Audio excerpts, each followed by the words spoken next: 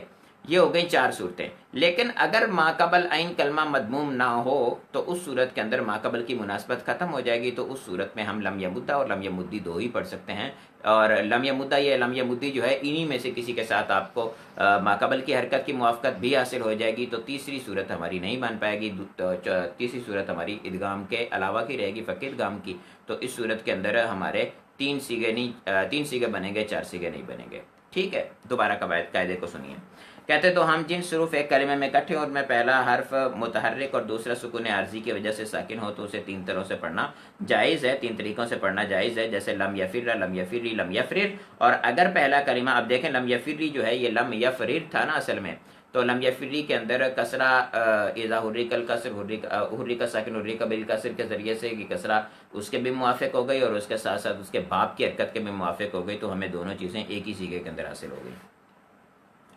تو لم یفرر جو ہے اس کو لم یفر بھی کر دیا، لم یفر بھی کر دیا. لیکن فرماتے ہیں کہ اور اگر پہلے حرف کا ماقبل دمہ ہو تو اسے دمہ دینا بھی جائز ہے، جیسے لم یمد، لم یمدی، لم یمدو اور لم یمدد. لم یمدد فقہ ادغام کی صورت تو موجود ہے. قاعدہ نمبر 6 بیان کر رہے ہیں، کہتے ہیں مصدر کے علاوہ ہر وہ اسم جو فعال کے وزن پر ہو اس کے عین کلمہ کو یا سے بدلنا واجب ہے. یہ قاعدہ جو ہے وہ دینار کے اندر تو لگا ہے، لیکن اس کے علاوہ پتہ کس جگہ لگتا ہے، میں نے نہیں دیکھا اس کو. فعال کے وزن پر یہ صیغہ استعمال ہوتا ہے، فعال کا وزن، اور اس فعال کے وزن کے اندر دو ہم جنس حروف اکٹھے ہو رہے ہیں تو پہلے کو یا سے بدلنا جو ہے وہ واجب ہے. اب ہم نے پہلے کو یا سے بدلا، نون کو یا سے بدلا تو ادغام ہی ختم ہو گیا، کیونکہ ادغام تو دو ہم جنس حروف میں ہوتا ہے، یہ نہ دو ہم جنس حروف ہے اور نہ ہی قریب المخرج ہیں. اس وجہ سے ہم نے اس کو جو ہے وہ دینارن کر دیا، دینارن سے دینارن کر دیا. مصدر کے علاوہ ہر وہ اسم جو فعال کے وزن پر اس کے عین کلمہ کو یا سے بدل دینا واجب ہے، جیسے دینارن سے دینارن، دینارن سے دینارن. اب ادغام کی شرائط بیان کر رہے ہیں کہ کیا کیا شرطیں ہیں جن کی صورتوں میں ادغام پایا جائے گا. کچھ ایسے مقامات بھی ہیں جہاں پر دو ہم جنس حروف اکٹھے ہوں گے. یہ جو ہم نے قواعد پیچھے پڑھے ہیں، ان قواعد میں سے وہ قاعدہ کا تقاضا بھی پایا جائے گا کہ یہاں پر ادغام ہو، لیکن اس کے باوجود وہاں پر اشتباہ سے بچنے کے لیے، التباس سے بچنے کے لیے ادغام نہیں کیا جاتا. یہ ذہن میں رکھنا چاہیے کہ عربی زبان کے اندر بہت زیادہ اس بات کا لحاظ کیا جاتا ہے کہ کسی صیغے کا دوسرے صیغے کے ساتھ یا کسی بات کا دوسرے بات کے ساتھ جو ہے وہ ادغام نہ، التباس نہ ہو. لیکن اب بہت ساری صورتیں ایسی ہوتی ہیں جس کے اندر التباس کے باوجود اس چیز کو قبول کر لیا جاتا ہے. خصوصی طور پر ہم مشترک کو لے لیں تو مشترک جو ہوتا ہے اس کے لیے ہمارے پاس جو ہے وہ کوئی صورتحال نہیں ہوتی کہ اس میں ہم الگ کر سکیں. بعض اوقات حالی کرینہ، بعض اوقات مقالی کرینہ پایا جاتا ہے، لیکن اس کے باوجود بھی ایسی صورت ہوتی ہے کہ ہمیں پتہ نہ چلے کہ اس میں جو ہے وہ کیا مراد ہے. کہتے ہیں دو ہم جنس دو حروف میں ادغام کے لیے درج ذیل شرائط کا پایا جانا لازم ہے. اگر ان میں سے ایک بھی شرط مفقود ہو تو ادغام واجب نہ ہوگا. اچھا، یہ جو صورتیں وہ بیان کر رہے ہیں، کہتے ہیں کہ ان میں سے کوئی پائی جائے گی تو اس صورت میں ادغام واجب نہیں ہوگا. ادغام واجب نہ ہونے کا مطلب ہے کہ بعض صورتوں میں جائز ہو جائے گا، بعض صورتوں میں ممنوع ہو جائے گا. فرماتے ہیں کہ ان دونوں حروف میں سے پہلا حرف مدغم فی ہو، یعنی پہلا حرف مدغم فی ہوگا تو اس صورت میں اس کو متحرک ہونا ضروری ہے نا، کیونکہ مدغم اور مدغم فی میں سے دونوں ہی اگر ساکن ہو گئے تو پھر تو ہم تلفظ ہی نہیں کر سکیں گے اجتماعی ساکنین کی وجہ سے. اس وجہ سے پہلا جو ہے اپنا مدغم فی جو حرف ہے اس کا متحرک ہونا ضروری ہے. اگر پہلا حرف مدغم فی ہے تو اس صورت میں ہم ادغام کیسے کریں، یعنی اس کو ساکن کر کے آگے ادغام کر لیں، یہ مشکل ہو جائے گا. اس وجہ سے ہم اس میں ادغام نہیں کر سکتے. مثال دے رہے ہیں جیسے حبابا، حبا جو ہے اس کو باب تفعیل پہ لے کے جائیں تو اس صورت میں حبابا بنے گا. دو ہم جنس حروف تو اکٹھے ہو رہے ہیں لیکن پہلا جو ہے وہ مدغم فی ہے، تو پہلا مدغم فی ہونے کی صورت میں ادغام جو ہے وہ ممنوع ہو جائے گا. اس کے بعد بیان کر رہے ہیں، کہتے ہیں ان میں سے کوئی حرف الحاق کے لیے زائد نہ ہو. ٹھیک ہے، یعنی جو حرف زیادہ کیا گیا ہے وہ الحاق کی صورت میں نہ ہو. میں نے آپ کو بتایا تھا کہ رباعی کے اندر جو ہمارے مضاف کے صیغے ہوتے ہیں ان کے اندر تو دو ہم جنس حروف فعل میں آتے تو ہیں، لیکن وہ جو دو ہم جنس حروف ہوتے ہیں وہ اس کے اندر اکٹھے نہیں آتے. صحیح ہے، یعنی جیسے زلزلہ ہے تو دو ہم جنس حروف آ رہے ہیں کہ صیغے کے اندر اکٹھے نہیں آ رہے. اسی طرح سے اور بھی بہت سارے صیغے ہیں، ان میں دیکھیں تو دو ہم جنس حروف اکٹھے نہیں آتے. جب اکٹھے آئیں گے تو وہ ہوگی الحاق کی صورت. اگر ادغام کر دیں گے تو اس صورت میں ہمارا وہ وزن خراب ہو جائے گا، کیونکہ ہم نے الحاق کے لیے یہ شرط بیان کی تھی کہ ملحق اور ملحق بہ کا وزن ایک ہونا چاہیے، اس کے باپ کا وزن بھی سیم ہونا چاہیے. تو یہاں پر اگر ادغام کرتے ہیں تو ہمیں پہلے کو ساکن کرنا پڑ جائے گا. مثال دے رہے ہیں جیسے جلبابا، اس میں ہم با کو پہلی کو ساکن کریں، پہلی کی حرکت ماقبل کی طرف منتقل کریں تو یہ کیا بن جائے گا، جلبا. تو یہ دہراجہ کا وزن پر نہیں رہا، اس وجہ سے اس میں بھی ادغام نہیں کریں گے، ممنوع ہے. 3 نمبر بیان کر رہے ہیں، کہتے ہیں کہ ان میں سے کوئی حرف تعلیل کا تقاضا نہ کرتا ہو. ان میں سے کوئی حرف تعلیل کا تقاضا نہ کرتا ہو.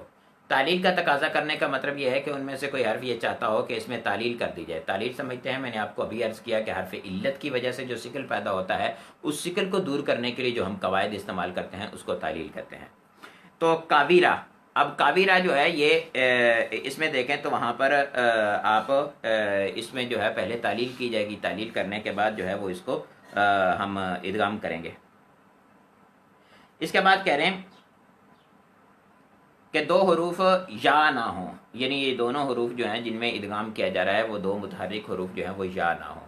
اگر دونوں متحرک حروف یا ہوں گے تو اس صورت میں ادغام جو ہے وہ نہیں کریں گے. ٹھیک ہے.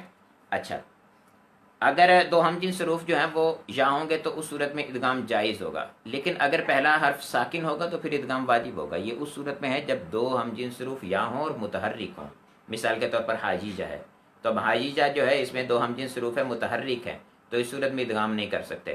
اس طرح سے یا بنے گا تو اس میں بھی ہم دو ہم جنس حروف متحرک ہیں اور ان میں سے دوسرے کو ہم الف سے بدل دیتے ہیں، اس میں تعلیل والا جو ہے وہ آ جائے گی، تعلیل تقاضا کرے گی. الف سے بدلنے کے بعد ہم جنس نہیں لگا، ادغام نہیں ہوگا. لیکن اگر پہلے سے ساکن ہو تو پھر ادغام کریں گے ہم. ٹھیک ہے. اسی جیسے آپ دیکھتے ہیں نا مردی جن، اب مردی جن کیا تھا؟ یہ مردو جن تھا نا. ٹھیک ہے، تو دو واو اور یا کٹھے ہوئے تو واو کو یا سے بدلا، یا کا یا میں ادغام گیا تو مردو جن سے مردو جن ہو گیا. صحیح ہے. تو مردو جن سے یا کی مناسبت کی وجہ سے ہم نے ماقبل میں کسرہ دے دی تو مردی جن ہو گیا. تو ادغام کی یہ نہ ہونے کی صورت ہے جب یہ دونوں متحرک ہوں، تو اس وقت جو ہے وہ ادغام جائز واجب نہیں ہوگا بلکہ جائز ہوگا. اس کے بعد بیان کر رہے ہیں، کہتے ہیں دو متحرک حروف دو کلموں میں نہ ہوں، یعنی ایک ہی کلمے کے اندر ہوں، دو الگ الگ کلمے کے اندر ہوں گے تو اس صورت میں ادغام واجب نہیں ہوگا بلکہ جائز ہوگا. جیسے مکانہ ہے، اب مکانہ میں دیکھیں نون آ گیا اور اس کے بعد نون اگلا آ جائے تو اس میں مکانہ نی اور مکنی دونوں طرح سے کرنا جائز ہے. ٹھیک ہے. اننی اور انی دونوں طرح سے ہم پڑھتے ہیں نا، اننا اور انا دونوں طرح سے ہم پڑھتے ہیں. اس کے بعد فرما رہے ہیں کہ دونوں میں سے اول حرف باب افتعال کی تا نہ ہو. جیسے اقتتلا ہے تو اقتتلا کے اندر دیکھیں تو باب افتعال کی پہلا حرف جو ہے وہ تا ہے، تو اس صورت میں ادغام جو ہے واجب نہیں رہے گا بلکہ جائز ہوگا. آپ اس کو الگ بھی پڑھ سکتے ہیں اور اس صورت میں آپ ادغام کر کے بھی پڑھ سکتے ہیں، یعنی اقتتلا کو اقتتلا بھی پڑھ سکتے ہیں اور اسی صورت میں اسی طرح سے قتلا بھی پڑھ سکتے ہیں. ایک اور صیغہ بھی یہاں ہم نے پیچھے پڑھا تھا، اسی سے مناسبت رکھنے والا تھا. اس کے بعد بیان کر رہے ہیں کہ دو حروف باب افعلال کی واو نہ ہوں. جیسے باب افعلال کی واو نہ ہوں، جیسے ارعواوا. اب اس صورت میں جو ہے وہ ارعواوا جو ہے اس میں دوسرے میں ہم تعلیل کریں گے اور تعلیل کر کے اس کو الف سے تبدیل کر دیں گے، ارعوا بن جائے گا. اب جب ارعوا بن گیا تو اس صورت کے اندر تو ادغام ہو ہی نہیں سکتا پھر. ٹھیک ہے. پھر 8 نمبر بیان کر رہے ہیں، کہتے ہیں دونوں حروف میں سے دوسرے کی حرکت عارضی نہ ہو. جیسے اردود ہے. اب اردود ہے تو اس صورت کے اندر ہم آگے جو ہے وہ ملانے کے لیے اردودی قوم کے ساتھ ملانے کے لیے ہم دال کو حرکت دیں تو یہ حرکت عارضی ہوگی. ویسے اس کا سکون بھی عارضی تھا، امر ہے نا، سکون بھی عارضی تھا اور حرکت بھی عارضی ہے. تو اس صورت کے اندر ہم آگے ملانے کے لیے جو حرکت دے رہے ہیں، دو ہم جنس حروف میں متحرک تو نظر آ رہے ہیں، تو اس صورت میں ادغام جو ہے وہ جائز ہوگا، واجب نہیں ہوگا. یہ وہی صورت بن جائے گی پیچھے ہم نے جو یہ مدعا والی پڑھی ہے. اس کے بعد بیان کر رہے ہیں، کہتے ہیں ادغام کی وجہ سے کسی دوسرے قیاسی وزن سے التباس نہ ہو. جیسے کو ویلا ہے. اب کو ویلا جو ہے اس میں دیکھیں تو ہم جنس حروف آ رہے ہیں اور دونوں جو ہیں وہ اپنا ان میں سے پہلا ساکن بھی ہے، تو اس صورت میں ہمیں کو ویلا کر دینا چاہیے، لیکن کو ویلا کریں گے تو باب تفعیل کی ماضی کو ویلا کے ساتھ اس کی اشتباہ ہو جائے گا. اس وجہ سے کو ویلا کو باقی رکھیں گے. یہ کو ویلا باب مفعلہ جو ہے باب مفعلہ کا مجہور ہے، یعنی قابلہ سے کو ویلا بنا ہے. اس میں واو ماقبل مضموم الف سے بدل گیا، الف ماقبل مضموم واو سے تبدیل کی گئی ہے. یہ ہمارے جو ہیں وہ اس کے قواعد مکمل ہوئے.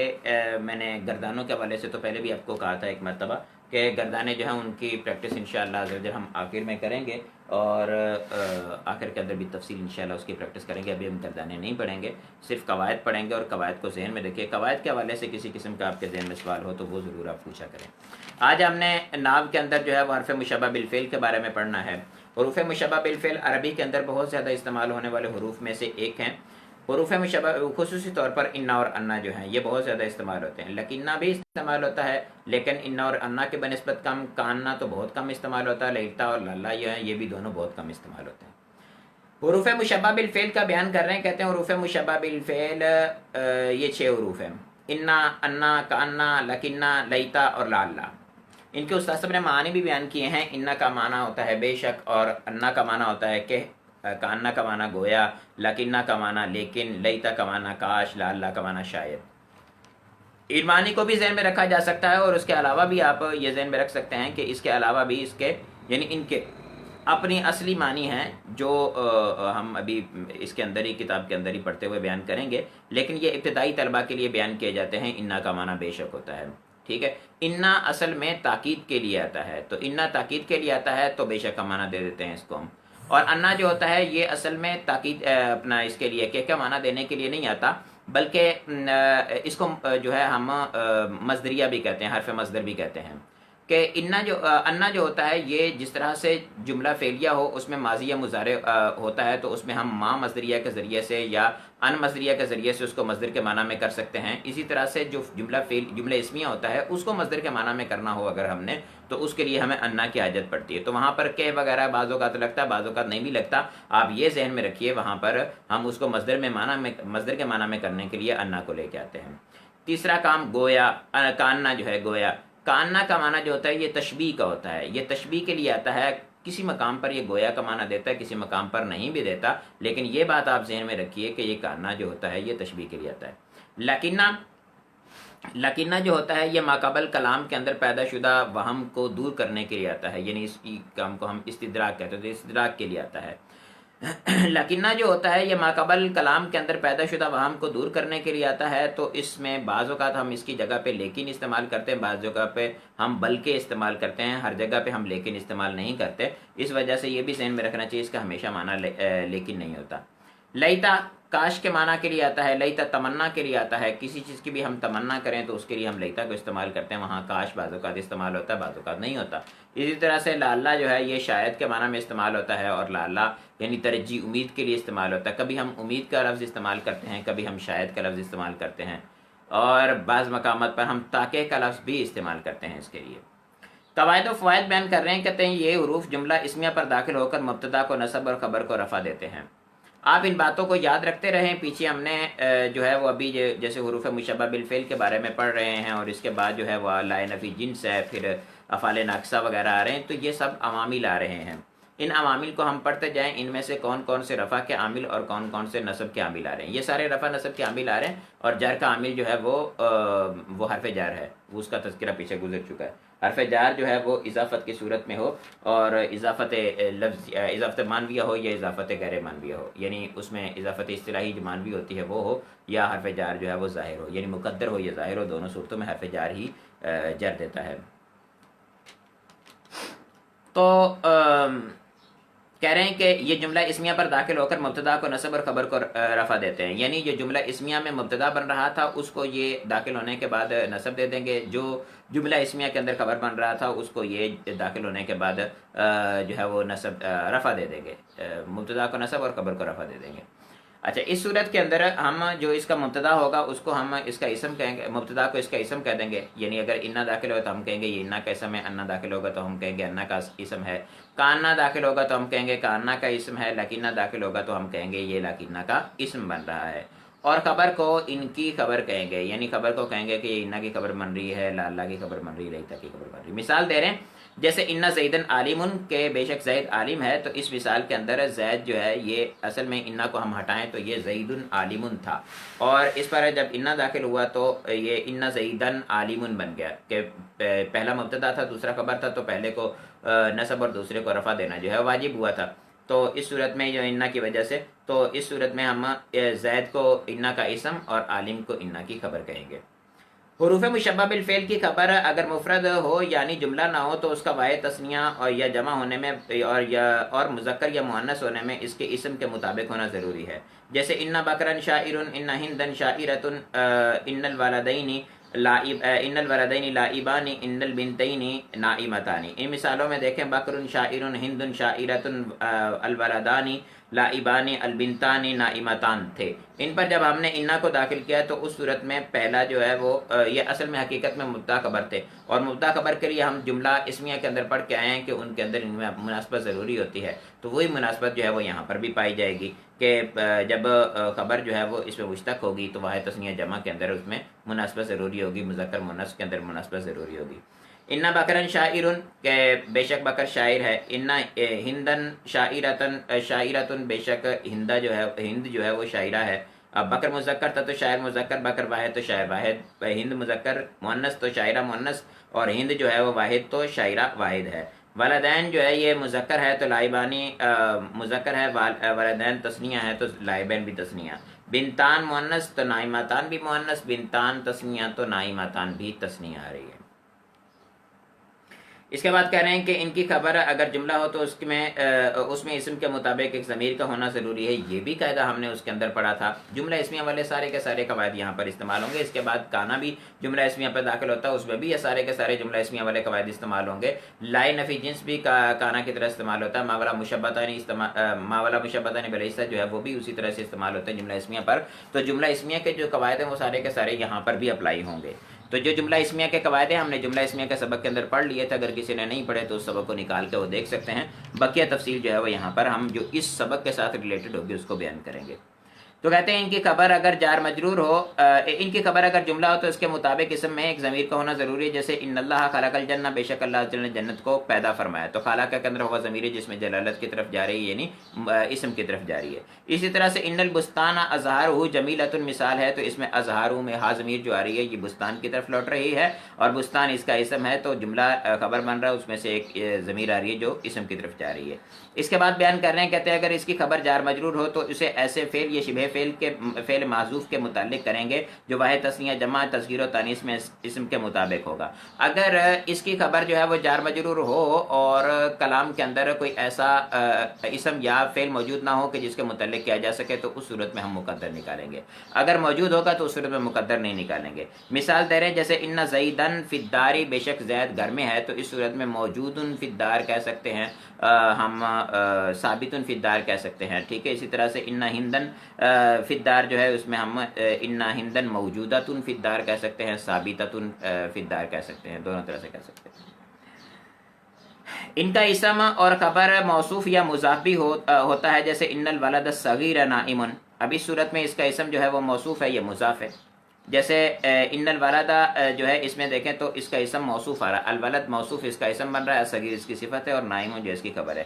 اس طرح سے ان غلام زید عالم، اب غلام زید عالم کے اندر غلام جو ہے وہ انا کا اسم بن رہا ہے، اور زیدن جو ہے یہ زیدن یہ مضاف الیہ بن رہا ہے، اور عالم اس کی خبر بن رہا ہے۔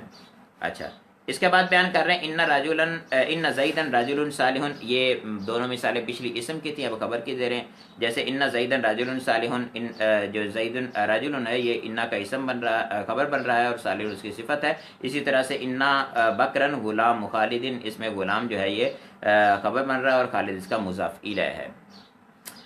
6 نمبر قاعدہ بیان کر رہے ہیں، کہتے ہیں کبھی ان حروف کے ساتھ لفظ ما آ جاتا ہے جو ان کے عمل کو روک دیتا ہے، اس ما کو ما کافہ کہتے ہیں، اور اس صورت میں یہ فعل پر بھی آ سکتا ہے، جیسے انما جاء خالد، استاد فرما رہے ہیں اسے ما کافہ کہتے ہیں۔ اب اس صورت میں یہ دیکھیں فعل پر بھی آ رہا ہے، ما کو اس کا اسم بنا دیں گے اور جاء خالد اس کی خبر بنا دیں گے۔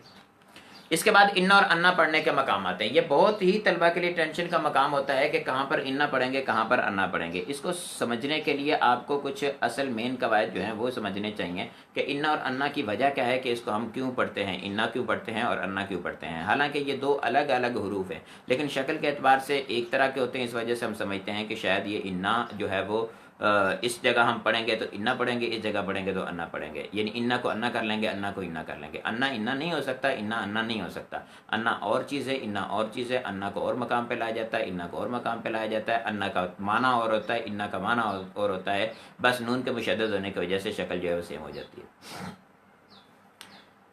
میں نے ابھی آپ کو عرض کیا تھا کہ انا جو ہوتا ہے یہ تاکید کے لیے آتا ہے، تو انا تاکید کے لیے آتا ہے، جملے پر داخل ہوتا ہے، پورے جملے کے اندر تاکید پیدا کرتا ہے، یہ نواسخ کے جملہ میں سے ہے۔ اب جملے پر داخل ہو کر اس کے اندر یہ تاکید پیدا کرتا ہے تو جملہ جو ہے وہ مؤکد ہوتا ہے، مؤکد ہونے کے بعد بھی وہ جملہ ہی رہتا ہے، اس کے اندر اور کسی قسم کی تبدیلی پیدا نہیں ہوتی۔ تو وہ مقامات جہاں پر جملہ ہونا چاہیے وہاں پر ہی انا آئے گا نا، جہاں پر جملہ نہیں ہوگا تو وہاں پر انا داخل نہیں ہو سکتا، کیونکہ انا نے تو جملے کی تاکید کے لیے آنا ہے، اور جہاں پر جملہ ہی نہیں ہوگا تو وہاں پر انا کا کیا کام ہے، انا وہاں پر موجود نہیں ہوگا۔ انا جو ہوتا ہے یہ جملے کو مفرد کے معنی میں کرنے کے لیے آتا ہے، جملے کو یہ مصدر کے معنی میں کرنے کے لیے آتا ہے، تو کوئی ایسا مقام جہاں پر ہمیں مفرد چاہیے، جملہ نہیں چاہیے، وہ ایسا مقام جہاں پہ مفرد آنا چاہیے تھا، جملہ نہیں آنا چاہیے تھا، وہاں پر ہم انا پڑھیں، وہاں پر انا پڑھیں گے، وہاں پر انا کی حاجت ہوگی۔ اور وہ مقام جہاں پر ہمیں جملہ چاہیے وہاں انا تو نہیں پڑھ سکتے نا، وہاں تو انا پڑھنا پڑے گا، کیونکہ وہاں پر مفرد کو کیا کریں گے ہم۔ مثال کے طور پر ایک جملہ ہے چھوٹا سا، ٹھیک ہے، زیدن قائمن. اب زیدن قائمن کے اوپر ہم انا کو داخل کریں تو اس صورت میں انا تو اس کو کر دے گا مفرد. مفرد کرنے کے بعد مفرد جو ہے وہ تو کلام نہیں بنتا. کلام بنانے کے لیے ہمیں اور بھی کسی چیز کی حاجت ہوگی جس کے ساتھ مل کے وہ مکمل کلام بنے.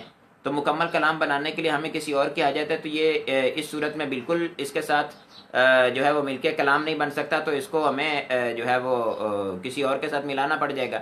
یہی صورتحال تو ہو تو اس صورت میں ہم کہتے ہیں کہ یہاں پر انا لایا جا سکتا ہے، انا لایا نہیں جا سکتا. تو یہ مطلب کہ انا پڑھا جائے گا یا انا پڑھا جائے گا، یہ مطلب نہیں ہے. بلکہ حقیقت کے اندر مسئلہ یہ ہے کہ وہاں پر ہم اس کے لیے حرف جو لے کے آئیں گے اس کے ساتھ وہ انا ہی لائیں گے، انا لا ہی نہیں سکتے. انا لائیں گے، انا لا ہی نہیں سکتے. لیکن وہ مقام جہاں پر جملہ ہونا چاہیے، مثال کے طور پر جو فعل ہوتا ہے اپنا قال یقول، قال یقول جو فعل ہوتا ہے، اس قال یقول فعل کے اندر آپ یہ بات جانتے ہیں کہ اس کا مقولہ جو ہوتا ہے وہ جملہ فعلیہ ہوتا ہے، جملہ ہوتا ہے، یعنی مفرد نہیں ہوتا. جب اس کا جو ہے وہ اپنا مقولہ جو ہے وہ جملہ ہوتا ہے تو اس صورت کے اندر اس کا مقولہ مفرد آ ہی نہیں سکتا. تو اس صورت کے اندر ہمیں باہر صورت یعنی لازمی طور پر کھائی نہ کھائی یہی کرنا پڑے گا کہ وہاں پر ہم مفرد کو لے کے آئیں. 1 منٹ انتظار کیجیے گا.